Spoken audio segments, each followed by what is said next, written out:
Halo teman-teman, salam sehat selalu untuk kita semua. Salam sejahtera dengan saya Bung Ropan. Dan seperti yang sudah kita ketahui, tim Tango Argentina kemarin malam sudah mendarat di Jakarta, tepatnya di Bandara Internasional Soekarno-Hatta dengan Lionel Scaloni sebagai pelatih kepala, membawa 24 pemain dari 27 pemain Argentina yang sebelumnya melakoni laga FIFA Matchday melawan Australia di Beijing, di mana Argentina kita tahu bersama menang dengan 2-0 melawan Australia lewat gol Lionel Messi dan German Pesela. Ada 3 pemain yang diizinkan, diberi kelonggaran oleh Scaloni untuk bisa kembali setelah mungkin melewati masa-masa yang berat buat mereka karena ikut dalam berkompetisi dan mereka harus liburan bersama dengan keluarga. Sehingga Scaloni mempersilahkan ketiga pemain itu yang tidak datang ke Jakarta. Pasti salah satu adalah sang superstar, La Pulga, Lionel Messi. Selain Messi ada Angel Di Maria, pemain dari Juve, dan juga dengan Nicolas Otamendi, mantan pemain Manchester City yang sekarang sudah berlabuh di Benfica di Portugal. Dan kita tidak akan melihat mereka bertarung di GBK, namun tanpa mereka juga. Saya pikir 24 pemain sisa yang ikut di dalam rombongan Argentina datang ke Jakarta ini pemain-pemain yang berkualitas, pemain-pemain yang luar biasa. Sebagian besar juga ikut punya andil untuk membawa La Albiceleste menjadi juara dunia untuk yang ketiga kalinya di Qatar tahun kemarin. Bisa disebut saja di sana ada Julian Alvarez. Ini Alvarez ada gambar di belakang saya ini. Ini salah satu pemain yang bersinar bersama dengan Manchester City dan dia ikut juga punya andil di mana Manchester City kita tahu bersama meraih treble winners pada musim ini bersama dengan pelatih Pep Guardiola.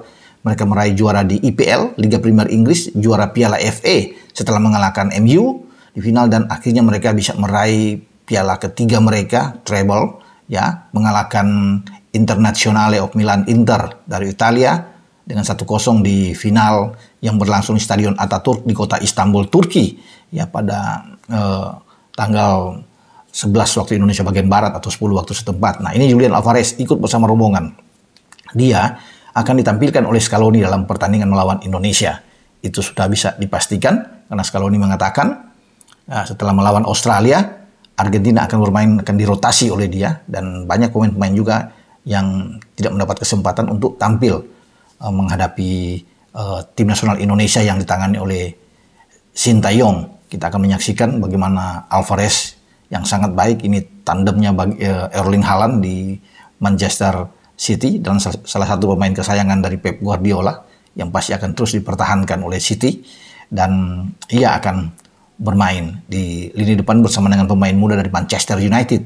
Tentunya Alejandro Garnacho yang kemarin melawan Australia dia datang sebagai super sub main di babak kedua dan sudah dipastikan Garnacho ini akan tampil bersama dengan Julian Alvarez di lini serang Argentina. Walaupun memang banyak yang kecewa juga karena Argentina tanpa Lionel Messi, namun saya rasa ini dengan pemain-pemain seperti Alvarez, Garnacho, kemudian di lini tengah ada Enzo Fernandez yang bermain di Chelsea, ada Alexis McAllister yang baru saja menandatangani kontrak dia dari Brighton and Hove Albion, sekarang berlabuh di Anfield bersama dengan The Reds, dia akan bermain, McAllister, dan Rodrigo De Paul, yang tentunya kita berharap dia akan diturunkan, walaupun banyak pemain-pemain lapis kedua kata Scaloni, tapi Rodrigo De Paul ini pemain dari Atletico Madrid, bisalah bermain di babak kedua, kita akan tunggu. Ada juga Leandro Paredes yang bermain di Juventus, kemarin lawan Australia dia masuk di babak kedua, dia bisa dimainkan, Nicolas Gonzalez, kita akan tunggu dengan pertandingan yang dinantikan oleh banyak orang tentunya. Di belakang walaupun tanpa Otamendi masih ada Ana Romero di belakang, kita bisa menunggu masih ada Tagliafico, masih bisa ada Acuna, ada Montiel, yang ada Molina yang bisa kita lihat. Kalau tidak ada juga penjaga gawang Emiliano Martinez misalnya diistirahatkan oleh Scaloni karena Emiliano kemarin tampil melawan Australia di Beijing. Masih ada Geronimo Rulli yang tampil bagus ketika bersama dengan Villarreal. sebelum dia pindah pergi ke Ajax Amsterdam. Dan ini penjaga gawang yang oke juga ketika bersama dengan Villarreal yang memberikan perlawanan terhadap Liverpool di Liga Champions 2 musim yang lalu. Nah, itu kita akan tunggu bagaimana starting 11 dari Argentina yang dibesut oleh Scaloni. Nah, ketika mereka datang, ya, memang mereka dijemput oleh Erick Thohir dan jajaran Exco, ada wakil ketua, kita lihat ada Pak Zainuddin Amali dan seluruh Exco mendapatkan pengalungan dengan kain khas Indonesia, batik, ya.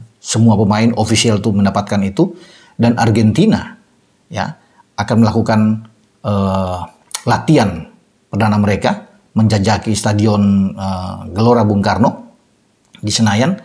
Sore ini mereka akan lakukan itu secara tertutup tentunya, dan mereka akan mencoba rumput yang oleh delegasi Argentina sebelum dipastikan bahwa Argentina itu akan datang ke Indonesia, di Jakarta tepatnya. Delegasinya sudah melihat, sudah mengecek, ya, stadion GBK, rumputnya, dan semua fasilitas yang ada di dalam, dan mereka mengatakan ini excellent, bagus buat Argentina, sehingga itulah yang menyepakati Argentina bisa datang ke Jakarta untuk melakukan FIFA Matchday ini. Luar biasa, yang membuat negara-negara tetangga kita agak terkejut, ya, karena yang datang adalah Argentina. Terlepas memang tidak ada Lionel Messi yang ikut di dalamnya, walaupun kita semua mengharapkan dia ada, tapi yang ada datang inilah juara dunia Argentina. Sulit untuk mendatangkan juara dunia seperti Argentina ini ke Indonesia. Barulah di zaman Erick Thohir ini sebagai ketua umum PSSI ada tim kuat yang datang.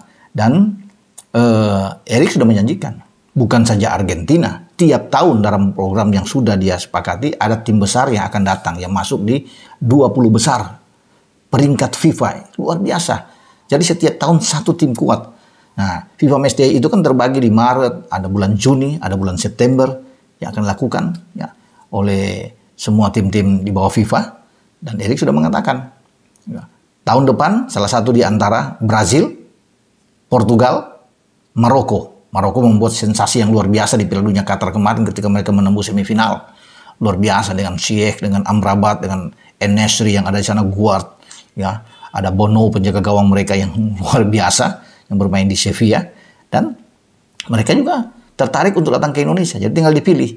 Jika Brasil datang pada tahun depan, ya mudah-mudahan dengan Neymarnya ikut. Kalau Portugal yang muncul dengan CR7 yang kita harapkan ikut bersama di dalam. Banyak pemain top, Ruben Dias dan Bernardo Silva yang membawa City juga treble winners. Itu bisa ikut dalam. Ada Diogo Jota yang bermain di Liverpool. Banyaklah pemain-pemain top yang bisa datang ke Portugal yang berlabuh di sini. Ya, ada juga dengan Maroko. Jadi 3 tim kuat ini. Ya, kalau memang Brasil datang mungkin tahun berikutnya lagi, ya, Portugal. Tahun berikutnya lagi bisa Maroko. Jadi semua setiap tahun ada. Nah, kemudian dengan tim-tim lain, yaitu tim-tim yang berada di peringkat di bawah 100, peringkat 90 seperti Palestina kemarin 93. Ada juga mungkin tim yang berada di peringkat 80. Maksud ini adalah biar Indonesia bisa mendapatkan angka, bisa mendapatkan poin tambahan di dalam ranking FIFA. Seperti kita melawan Palestina kemarin yang berakhir 0-0, yang mestinya kita bisa memenangkan laga tersebut.